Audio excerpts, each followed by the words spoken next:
मी ज्योती भांगे। आम्ही 84-85च्या बॅचचे आहोत। बऱ्याच दिवसांनी शाळा बघायला आलो। खूप छान वाटतं, खूप आनंद झाला। आज आमचं गेट टुगेदर आहे। Welcome everyone. SGK न्यूजमध्ये आपलं स्वागत। वर्षामागून वर्ष सरत जातात। शिक्षण, करिअर, लग्न, नोकरी, मुलं बाळ या साऱ्या धकाधकीच्या जीवनात शाळा कॉलेजच्या मित्र मैत्रिणी विखुरल्या जातात। कित्येक वर्ष तर भेटही होत नाही। कुठे असेल ती, कुठे असेल तो, हा प्रश्न मनाला छळत असतो। वर्गातल्या त्या बालपणाच्या मौज मजा आठवणी काळजात पुसल्या जात नाही। मग सोशल मीडियावर शोध सुरू होतो। मग ठरतो कार्यक्रम गेट टुगेदर। 1984-85 बॅचचा विद्यार्थ्यांचा गेट टुगेदर लोणी येथील हॉटेल KB रिसॉर्टमध्ये नुकताच संपन्न झाला। विद्यार्थी व विद्यार्थिनींचे आगमन होताच इडली सांबाराचा आस्वाद घेत विद्यार्थी मनोगत व्यक्त करताना, माझं नाव सविता शंकरराव खर्डे आणि लग्नानंतरचं पूजा विलासराव थोरात ओक्कलगाव 38 वर्षानंतर होऊन राहिलेले।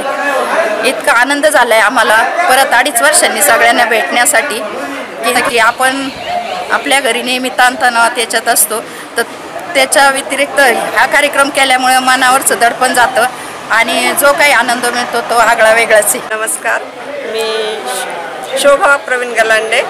माझं हे सासरचं नाव आहे आणि माहेरचं नाव माझं शोभा उत्तमराव खर्डे। मी कोलारचीच आहे। आता ह्या प्रोग्रामच्या निमित्ताने, ह्या गेट टुगेदरच्या निमित्ताने आम्ही एकत्र आलो आणि खूप म्हणजे इतका आनंद होतोय ना की गगनात मावेना, त्याचं काही म्हणजे शब्दांमध्ये उल्लेख करू शकत नाही।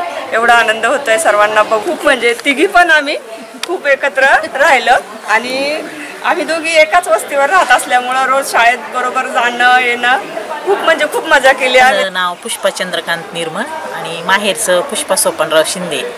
निर्मळ पिंपरी इथे राहते मी। पासून आमची भेट नाही, काहीच नाही, कुणाचीच नाही। एकदम जवळच्या मैत्रिणी तरी पण भेट नाही आमची। आम्ही शाळेत आल्यानंतर ही खूप जवळ राहायची। येताना पण म्हणजे आम्ही एका बेंचवर बसायचो। येणं जाणं, आम्ही बोलत नसलो तरी बरोबर येणं जाणं खूप मोठा आहे। खूप म्हणजे आज घरची आठवण ही कोणालाही नाही।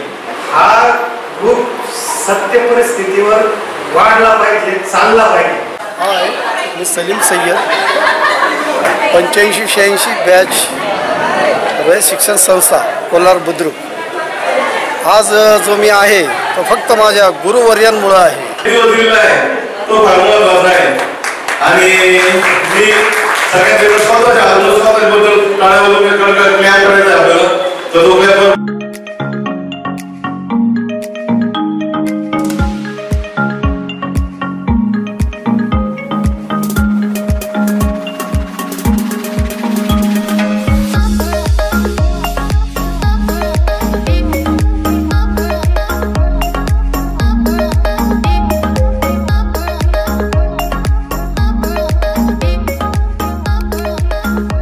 Cameraman Subhash, SGK news.